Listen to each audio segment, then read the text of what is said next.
இப்போ இருக்கிறது திருப்பி வரும் 6 வருஷத்துக்கு தான் வரும் 6 தொகுதி வந்து 6 வாட்டி இவங்க தான் வரும். பஸ்ஸில் டிக்கெட்டு போடாத வரைக்கும் ஜெயிச்சு நிற்பாங்க. மக்கள் எதுவும் பிரச்சனை இல்லை, அவங்க வாழ்ச்சி அவங்க சாப்பிட்றாங்க, அவ்வளோதான். Okay I'm going. திமுக தான். மழை பெஞ்ச தண்ணி தான் வரும். பஸ்ஸு அங்கே கிடைக்கல சத்தியமூர்த்தி நகர், இங்கே பரவாயில்ல. அஜாக்ஸ் 2026 திமுக ஆட்சி தான் மீண்டும் வரும். ஏன்னா அவங்க செஞ்ச மக்கள் நல பணிகள் மற்றும் எல்லாருக்கும் பொதுவாக பண்ணாங்க. எல்லா தொழில் வளர்ச்சி, லேடிஸுங்களுக்கு ஃப்ரீயாக எல்லாம் என்ன பண்ணணுமோ எல்லாம் பண்ணிருக்கிறாங்க.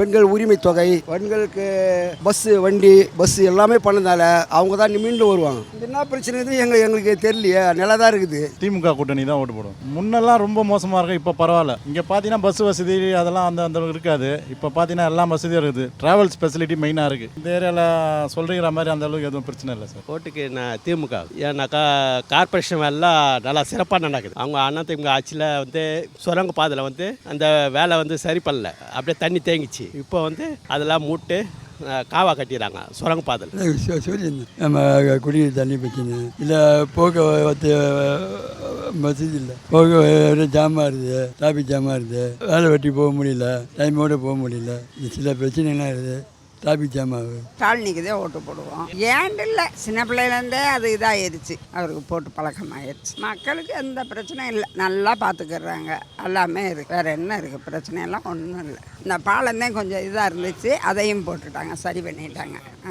என்னை பொறுத்தாலும் ஸ்டாலின் தான். ஜெயிச்சாலும் சரி தோத்தாலும் சரி அவருக்கு தான் போடணும். எங்களை பொறுத்தாலும் நான் தான் பண்ணுறாரு. இந்த ஏரியாவில் வந்து இந்த சுரங்க பாதைலாம் வந்து தண்ணி இருந்துன்னே இருந்தது. இப்போது அது சுரங்க பாதை கூட சரி பண்ணிட்டாங்க.